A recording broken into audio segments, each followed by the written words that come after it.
হাসনাবাদের প্রাক্তন ব্লক সভাপতি তথা বর্তমান পঞ্চায়েত সমিতির সভাপতির উপরে হামলা, অভিযোগের তীর নবনির্বাচিত ব্লক সভাপতির অনুগামীদের বিরুদ্ধে। হাসনাবাদ ব্লকের তৃণমূলের ব্লক সভাপতি ছিলেন আমিরুল ইসলাম। তাকে সরিয়ে সেখানে নতুন ব্লক সভাপতি হন আনন্দ সরকার। তারপর থেকে উত্তপ্ত হয়ে ওঠে পরিবেশ দুই ব্লক সভাপতির মধ্যে। তারপর বেশ কিছুদিন এলাকা থমথমে থাকলেও প্রাক্তন ব্লক সভাপতি আমিরুল ইসলাম তিনি দলীয় কাজে বেরিয়েছিলেন একটি 4 চাকা গাড়ি করে। সেই সময় রামেশ্বরপুর এলাকায় আচমকায় তার গাড়ির ওপরে হামলা হয়।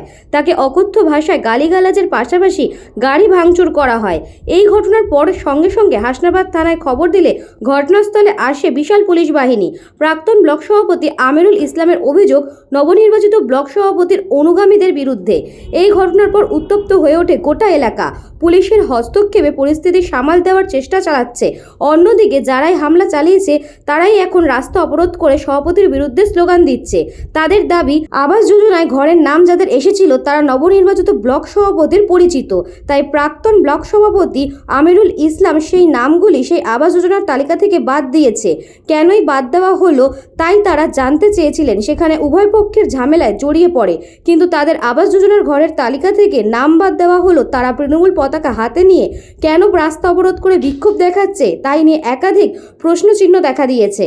যাচ্ছিলাম গাড়িতে, আমার গাড়ি ভাঙচুর, লাইটটা ছাড়া গাড়ি ভাঙচুর করেছে, আমার অকথ্যভাবে গালাগালি দিয়েছে। আমি পুলিশকে ডেকেছি, তারপর পুলিশ আসার পরে দেখতে পাচ্ছেন তো ওরা কি অকথ্য ভাষায় গালাগালি হুমকি দিচ্ছে।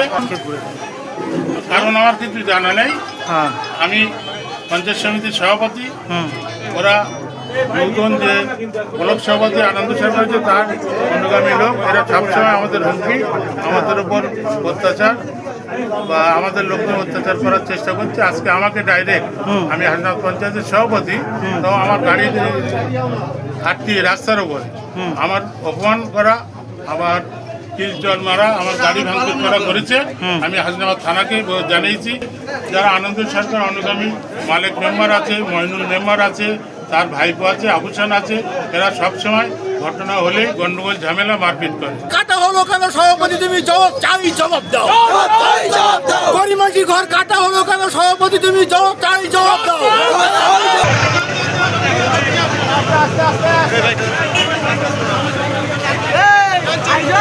আজকে আমাদের কোথায় নাই বক্তব্য আছে লাউতলায় 25 নম্বর বুথে, 25 নম্বর বুথ আমাদের মালিকের বুথ।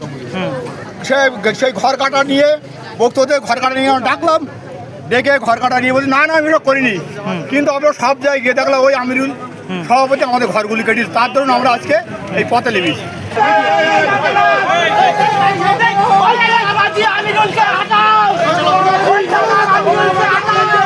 ঘরটা কাটাকাটিকে নিয়ে সভাপতি সাহেবে আমরা তো থাকি না, সময় দিতে পারি না। ওই কারণে আমরা গরিব মানুষ মূলত আমাদের উপর রাগ করেই এই ঘরগুলো লোক কেটে দিয়েছে, মূলত বিডিও অফিস থেকে। আর আপাতত আর সবাই কম বেশি পেয়েছে, যারা একতলা বাড়ি দুতলা বাড়ি তারাই ঘর পেয়েছে। সেটা আমরা আমাদের মনোহরপুরের প্রচুর ঘর কেটেছে, সেটা নিয়ে আমরা ওখানে একটা করছিলাম, প্রতিবাদ সভা মতো করছিলাম।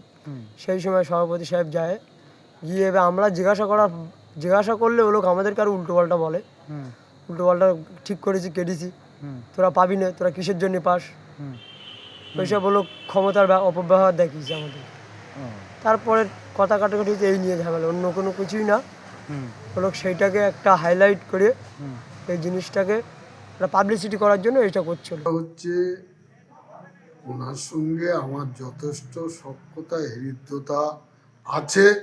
উনি আমার বুথে মিটিং করে গেছেন ডেভেলপমেন্টের ব্যাপারে, হ্যাঁ, এবং সেটা আমি জানি না, যদিও ডেভেলপমেন্টের মিটিং, ওই জন্যে আমরা এই ব্যাপারে কোনো খোঁজ খবর রাখি না। ঠিক আছে, এখন কিছু মানুষের ঘর উনি কেটে দিয়েছেন, প্রায় 200 মতো লোকের ঘর কেটে দিয়েছেন। সেই জন্যে কিছু মানুষ হয়তো বিক্ষোভ দেখাতে পারেন, তাদের সঙ্গে তর্ক বিতর্ক হয়েছে, কিন্তু কোনো রকম বাদ প্রতিবাদ করেছেন সাধারণ মানুষ, সেটাকে উনি গোষ্ঠীদ্বন্দ্ব হিসাবে চালিয়ে দিতে চাইছেন। এটা মোটেই আমাদের দলের কোনো গোষ্ঠীদ্বন্দ্ব না। আমরা সর্বতভাবে ওনার উন্নয়নকে স্বাগত জানাই। সুকান্ত দাসের report, news Banga time. St. Augustine's Day School, Barakpur. Success for every child. Admission open 2026 to 2027. Contact number 900793 4555.